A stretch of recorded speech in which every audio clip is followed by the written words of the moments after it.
Let's be really clear from the start. We are not talking about a personality quirk today. This is a clinical safety briefing. We're going to break down one of the most misunderstood and, frankly, most dangerous phases of narcissistic personality disorder. Look, if you've been through this, you've probably held on to the hope that one day you'll see them get what they deserve. You'll get to see that moment of karma. But here's the cold, hard truth. That moment is a dangerous fantasy. This isn't about satisfaction. It's about survival. So the whole point of this briefing is to arm you with information. It's here to shatter the myth that a narcissistic collapse is some kind of awakening for them. It's not. It is the absolute opposite. So what are we even talking about when we say collapse? It's not a bad mood. It's not them feeling depressed for a week. Think of it like a building's foundation completely failing. It's a total, catastrophic disintegration of the entire personality structure they've built to face the world. Okay, so to really get this, we're going to walk through 4 clear stages. We'll start with the trigger event, then the neurological shutdown, then what we call the danger window, and finally, the false recovery. Let's dive into stage 1. You would think that something this massive would have to be set off by a huge explosion, right? But that's not how it works. Almost always, this whole catastrophic process begins with a tiny, single crack in their perfect facade. And these triggers can seem almost ridiculously small. I'm talking about a minor correction in a meeting, you setting one calm boundary, or even just them watching someone else get the praise they thought they deserved. So why the massive overreaction? Because their entire psychological house of cards is built on the idea that they are perfect. One crack isn't a blemish. It's a sign the whole thing is about to come crashing down. And this is absolutely crucial for you to understand. What looks to us like a childish overreaction is, inside their brain, a genuine 5-alarm fire. Their brain's fear center, the amygdala, goes into overdrive. It literally cannot tell the difference between public criticism and a life-or-death physical attack. For their nervous system, the threat is existential. And that terror response leads us straight into stage 2, the neurological shutdown. Now, I really need you to pay attention here because this is the point where almost every other explanation you've seen online stops. They miss the most dangerous parts that come next. So on the outside, what do you see? You see them withdrawing. You think they're sulking or giving you the silent treatment to punish you. But what's actually happening on a clinical level is something called a dorsal vagal shutdown. It's a primitive freeze response. Their nervous system has literally pulled the emergency brake. Let's look under the hood here. Their fear center is redlining nonstop. But here's the key. The prefrontal cortex, the part of your brain that handles logic, reason, impulse control, it's going offline. And Broca's area, which controls speech, basically deactivates. The result is what clinicians call wordless terror. This is why trying to reason with them is impossible. It's not that they won't listen, it's that they neurologically can't.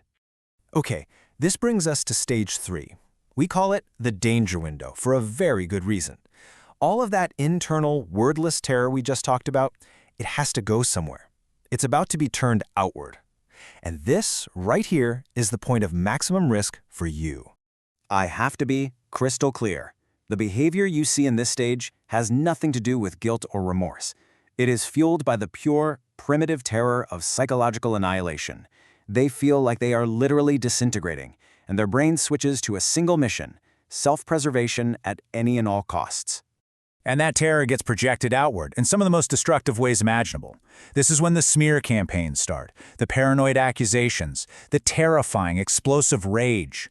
Remember, their reasoning center is offline. Their brain has one goal and one goal only: neutralize the person it sees as the source of this terror. This quote really captures the mindset perfectly. They are not thinking about what they did wrong. In their mind, they feel like they are dying, and their collapsing psyche has cast you in the role of the murderer. And when you think someone is trying to kill you, any form of retaliation feels completely justified. So after all that chaos, we arrive at the final and most misunderstood stage, the so-called recovery. But this is the most dangerous illusion of them all, because they don't recover, they rearm. This is the question everyone desperately holds on to, isn't it? They hit absolute rock bottom, this intense, unimaginable pain. Surely this has to be the moment they finally wake up and change, right? The clinical data on this is just unequivocal. Without years of intensive professional therapy, which they almost never seek, the collapse doesn't lead to a reformation. It just functions as a system reset. You see, they didn't learn a lesson about empathy. They learned a lesson about structural engineering. They figured out where the weaknesses were in their own defenses. So that false self gets rebuilt. Only this time, it's stronger, with reinforced walls. And worse, they've just spent weeks, maybe months, focused on you, learning a brand new, updated playbook on exactly what your vulnerabilities are. Now, we have to talk about the most uncomfortable but also the most critical truth in this whole dynamic. Why did the collapse even happen? The answer is the absolute key to your safety moving forward. Let's just get this out of the way. The collapse did not happen because they had a moment of clarity or realized the pain they'd caused. That's not it at all. The reason they collapsed is because you had an epiphany. They collapsed because you started to heal. This is the paradox you have to understand. Their fragile identity, that false self, it needs narcissistic supply to stay upright. It needs your reactions, your pain, your attention. So when you start setting boundaries, when you find your own center, when you stop reacting, you cut off the supply line that was holding them together.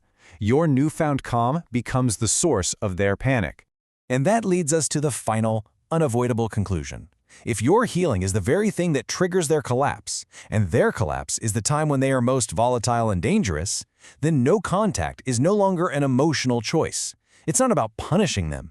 It becomes a clinical safety protocol. It's the only logical step to ensure your own protection.